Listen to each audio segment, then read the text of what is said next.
ధనస్సు రాశికి ఆదాయం 5, వ్యయం 5. అట్లాగే మరి రాజపూజ్యం 6, రాజావమానం 1. ధనుస్సు రాశికి రాజపూజ్యం 1, రాజావమానం 1.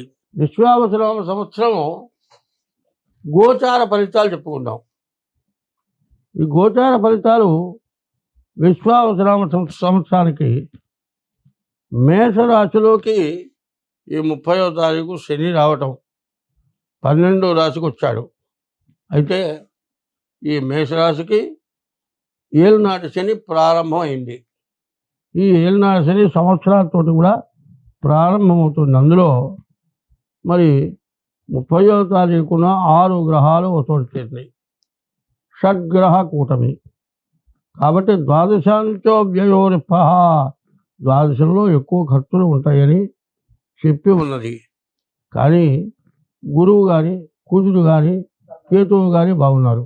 ధనస్సు రాశి, ధనస్సుకు వచ్చేప్పటికల్లా అర్ధాష్టమంలో శని.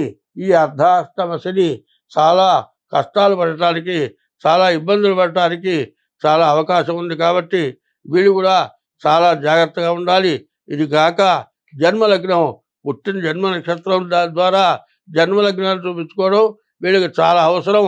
ఎందుకంటే అర్ధాష్టమ శని వాళ్ళు ముందుగా డేట్ ఆఫ్ బర్త్ ద్వారా కానీ హస్త సాముద్రిక ద్వారా కానీ జాతకం చూపించుకొని దానికి నివారణ ఎట్లా చేయాలో తెలుసుకొని అది చేయించుకుంటే మీ సమస్యల నుండి బయటపడతారు. ఒక్కటే చెబుతూ ఉన్నా, ఒక వ్యక్తి 60 సంవత్సరాల దాకా బాగా సంపాదించాడు.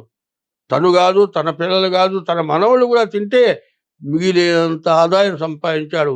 ఇట్లాంటి అష్టమ శని, అర్ధాష్టమ శనిలో సర్వస్వం పోయి అడుక్కు తినలేని స్థితిలో ఉన్న వాళ్ళు చాలామంది ఉన్నారు.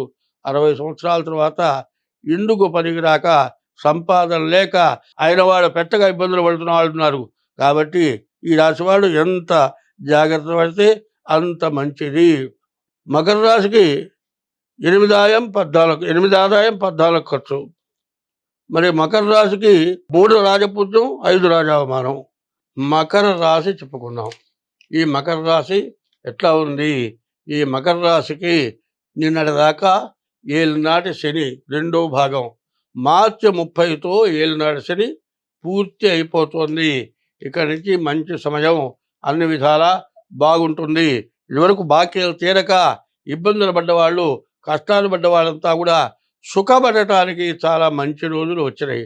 ఈ రాశి వాడు కూడా, ఇది గోచారమే చెబుతూ ఉన్నా, జన్మలగ్నరీత్యా కూడా చూపించుకోండి.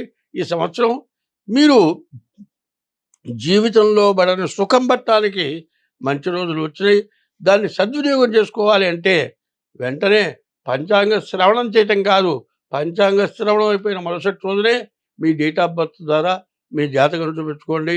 ఎట్లా ఉంటుందంటే, మానవుడికి 9 గ్రహాలు ఇచ్చాడు, మనిషికి 8 రంధ్రాలు ఇచ్చాడు. చెవులు 2, ముక్కులు 2, నోరు 2, మొత్తం 6.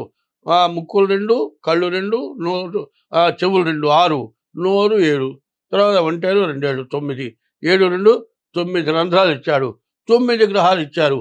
ఈ 9 గ్రహాలు 9 రంధ్రాలకి ఉపయోగపడేటువంటి గ్రహాలే. చెవులు వినపడకపోయినా బాధే, నోరు తినలేకపోయినా బాధే, ముక్కులు గాలి పీల్చకపోయినా బాధే. మరి